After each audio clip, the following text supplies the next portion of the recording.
अर्जुन पूछते हैं भगवान श्री कृष्ण से, हे माधव, ओम इतना छोटा और सरल मंत्र है, फिर भी इस मंत्र को इतना महत्व क्यों दिया जाता है? अर्जुन के इस प्रश्न का उत्तर भगवान श्री कृष्ण कुछ इस प्रकार देते हैं। हे अर्जुन, मानव जीवन को सफल बनाने के लिए यह बहुत ही उत्तम प्रश्न पूछा है तुमने। सुनो पार्थ, सही कहा तुमने। ओम मंत्र बहुत ही छोटा और सरल मंत्र है, किंतु इसके महत्व और इसकी महिमा से तुम और ये सारा जगत अभी तक अनजान हो। यह एक छोटा सा मंत्र मनुष्य के जीवन को ही नहीं अपितु उसकी मृत्यु को भी सरल बनाने की क्षमता रखता है। अर्थात मृत्यु के बाद मोक्ष दिलवाने का एकमात्र साधन है यह मंत्र। मोक्ष अर्थात जीवन मरण के चक्र से मुक्त होना।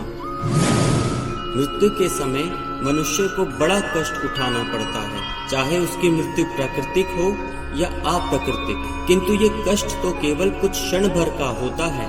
असली कष्ट मनुष्य को तब होता है जब वह मृत्यु के बाद मोक्ष को प्राप्त नहीं हो पाता, अर्थात जब वह जीवन और मरण के चक्र से निकलने में असफल हो जाता है। यदि प्रत्येक मनुष्य मेरे द्वारा बताई गई बस एक विधि को अपना ले तो उसे मोक्ष प्राप्त करने से कोई नहीं रोक सकेगा और वह बिना किसी रुकावट के मेरे ही धाम को पहुंचेगा। इस विधि को ध्यान पूर्वक सुनना पार्थ। इस विधि के अनुसार मनुष्य को अपने प्राण त्यागते समय अपनी सभी इंद्रियों के द्वार को रोककर, मन को हृदय में स्थिर रखकर और अपने प्राण को मस्तिष्क में स्थापित करके परमात्मा का स्मरण करते हुए बोलना होगा, ओम।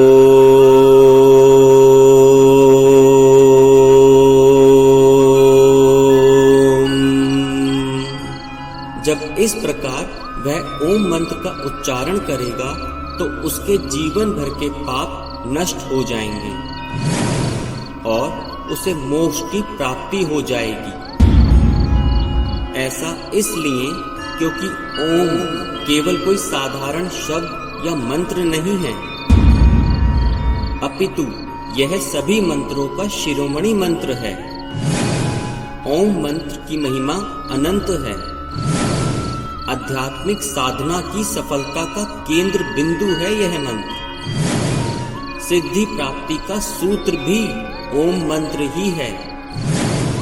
यह मंत्र एक ऐसा कमंडल है जिसमें से सारा ज्ञान और सारी सृष्टि उत्पन्न हुई है। ओम मंत्र की साधना से ज्ञान और भक्ति के मार्ग प्रकाशित हो जाते हैं। इस मंत्र के नियमित उच्चारण से मनुष्य को जीवन में सुख, समृद्धि, वैभव और वैराग्य की प्राप्ति होती है। मृत्यु के समय इस मंत्र के उच्चारण से मनुष्य के अंदर परमात्मा के अंश और स्वयं परमात्मा एक दूसरे से मिलने को तड़प उठते हैं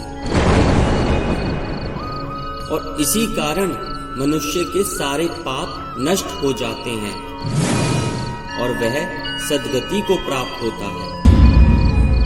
इस विधि को सदैव स्मरण रखना पार्थ। राधे राधे। विनम्र प्रार्थना, और ज्ञान पाने के लिए हमारे चैनल को सब्सक्राइब अवश्य करें और बेल आइकन दबा के ऑल सेलेक्ट करें।